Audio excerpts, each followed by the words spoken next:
ओम नमो भगवते वासुदेवाय नमः। सभी दर्शकों का एक बार फिर से स्वागत है आपके अपने YouTube चैनल में। आज जानेंगे देवशयनी एकादशी का शुभ मुहूर्त। देवशयनी एकादशी 2024 तिथि है।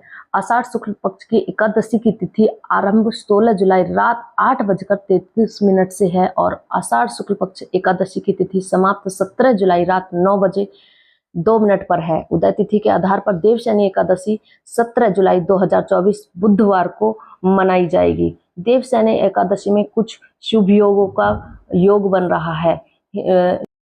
अमृत सिद्ध योग, शुभ योग और शुक्ल योग जैसे योगों का निर्माण हो रहा है। देवशयनी एकादशी की पूजा विधि।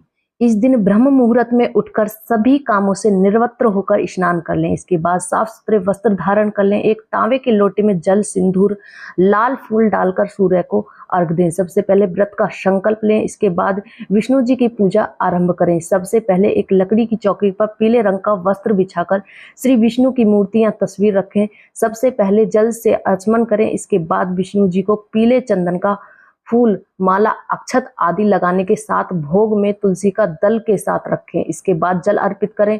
फिर घी का दीपक और धूप जलाकर एकादशी का व्रत कथा, विष्णु चालीसा और विष्णु मंत्र के बाद श्री विष्णु आरती कर लें। अंत में भूल चूक के लिए माफी मांग लें और दिन भर व्रत रखें। दूसरे दिन तय समय पर पूजा पाठ करने के बाद व्रत पारण लें।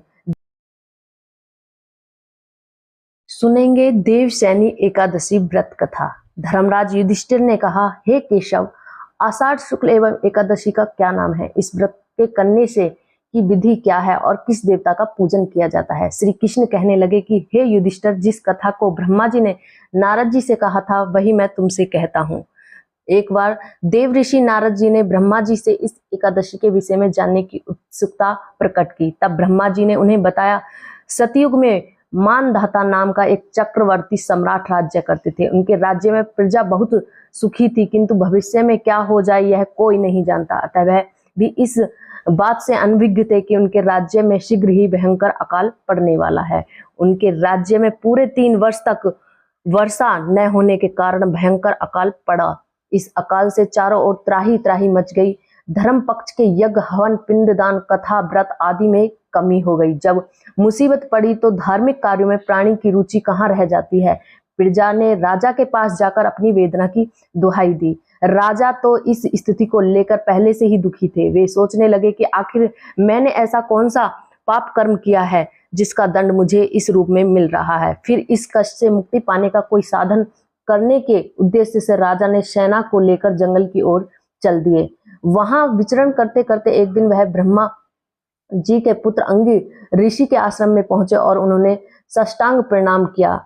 ऋषिवर ने आशीर्वाद उपरांत कुछ कुशल सेम पूछा। फिर जंगल में विचरण वह अपने आश्रम में आने का प्रयोजन जानना चाहा। तब राजा ने हाथ जोड़कर कहा, महात्मन, सभी प्रकार से धर्म का पालन करता हुआ भी मैं अपने राज्य में दुर्भिक्ष का जीवन जी रहा हूँ। आखिर किस कारण ऐसा हो रहा है? कृपया इसका समाधान करें। यह सुनकर महर्षि अंगिरा ने कहा, हे राजन, सब युगों से उत्तम यह सतयुग है। इसमें छोटे से पाप का भी बड़ा भयंकर दंड मिलता है। इसमें धर्म अपने चारों चरणों में व्याप्त रहता है। ब्राह्मण के अतिरिक्त किसी अन्य जाति को तप करने का अधिकार नहीं है, जबकि आपके राज्य में एक शूद्र तपस्या कर रहा है। यही कारण है कि आपके राज्य में वर्षा नहीं हो रही है। जब तक वह काल को प्राप्त नहीं होगा तब तक यह दुर्भिक्ष शांत नहीं होगा। दुर्भिक्ष की शांति उसे मारने से ही संभव होगी। किंतु राजा का हृदय एक नर अपराध शूद्र तपस्वी शमन के को तैयार नहीं हुआ। उन्होंने कहा,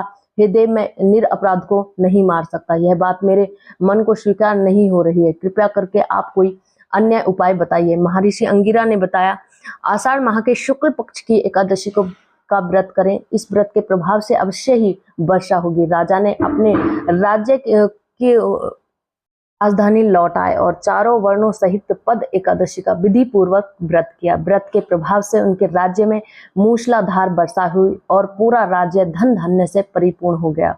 ब्रह्म वैवर्त पुराण में देवशयनी एकादशी के विशेष महात्म्य का वर्णन किया गया है। इस व्रत से प्राणी की समस्त मनोकामनाएं पूर्ण होती। बोलिए विष्णु भगवान की जय। और सभी दर्शक आज भगवान विष्णु का चित्र धारण करते हुए, भाव रखते हुए भगवान नाम चर्चा करते हुए संकीर्तन करें। जय श्रीमन नारायण, जय श्री राधे, जय हो लक्ष्मी माता की। तो आज के लिए इतना ही, मिलते हैं नई जानकारी के साथ। तब तक के लिए नमस्कार।